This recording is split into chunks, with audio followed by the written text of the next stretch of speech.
اتجوز فنانتين منهم خالة معالي زايد، والفنانتين كوميديانات، يعني هو مش شرير في الحقيقة، هو راجل دمه خفيف جدا في الحقيقة. أكيد شفت شكله كتير طبعا، محمد حسن الديب. يمكن ما تعرفش اسمه. مواليد 1908. اشتغل في البداية طبعا مع فرقة الريحاني. في السينما اشتغل في منتصف الثلاثينات. عمل بقى أدوار كتير أوي، دور مساعد وصغير وكده، مثلا فيلم بسلامته عايز يتجوز، فيلم الشاطر حسن، الأستاذة فاطمة، حسن ومرقص وكوهين، عفريت سمارة. كل أفلامه شر، كل الأدوار اللي كان بيعملها دور شرير. اشتغل برضه مع أمين الهنيدي في السينما والمسرح. تحديدا اتولد 4/10/1908. مصري مسلم طبعا. البرج الفلكي بتاعه الميزان. اتجوز من مين بقى محمد حسن الديب؟ اتجوز من الممثلة إحسان الجزائري، هي دي. بعد كده اتجوز جمالات زايد، عارفها؟ بعد كده اتجوز جمالات زايد اللي هي من عيلة طبعا معالي زايد، خالتها. بالمناسبة الراجل ده على المسرح كان دمه خفيف جدا، يعني فهو متجوز اتنين كوميديانات لو تلاحظ. يعني إحسان الجزائري وبعدين جمالات زايد، دول كوميديانات. وهو أصلا دمه خفيف، مش بس شرير طبعا في الأفلام، كان بيعمل مسرحيات دمها خفيف جدا يعني. منها مسرحية مع عادل خيري كان طالع معاه. بالمناسبة إحسان الجزائري دي كانت أكبر منه ب3 سنين وقت جوازه منها.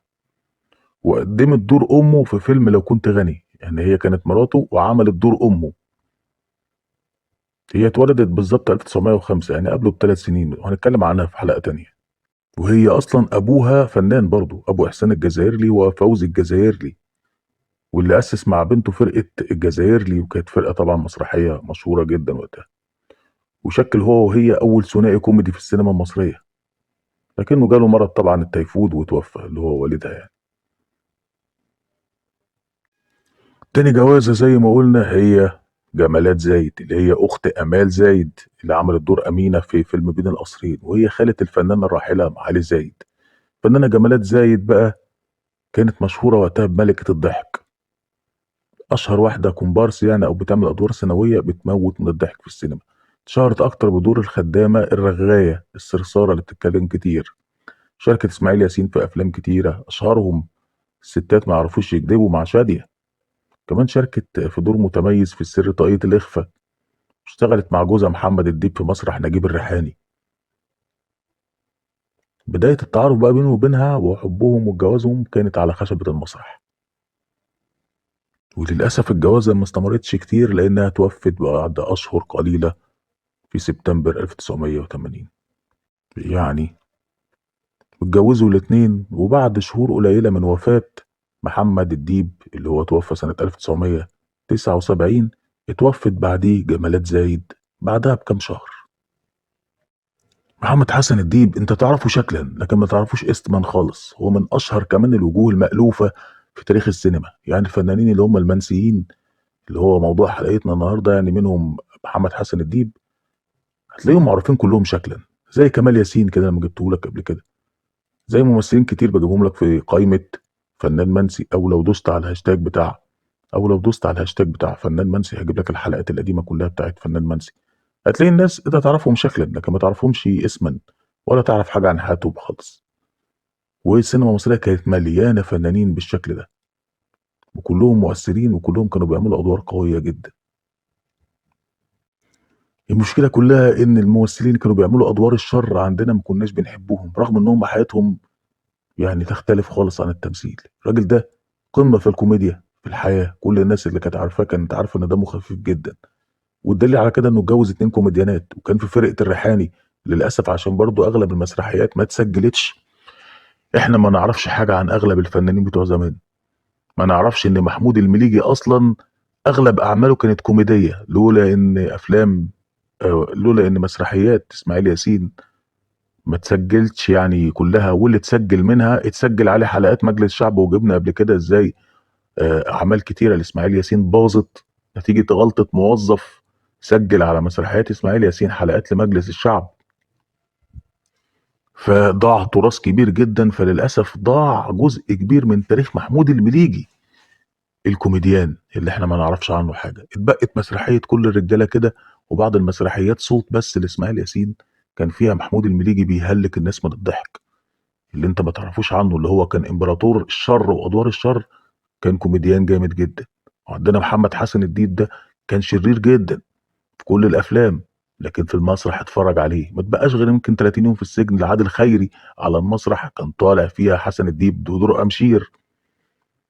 وعندنا دلوقتي إيه، اغلب اعمال الريحاني على المسرح طبعا ما اتسجلتش، فبالتالي ضاع شغل كتير لحسن او محمد حسن الديب.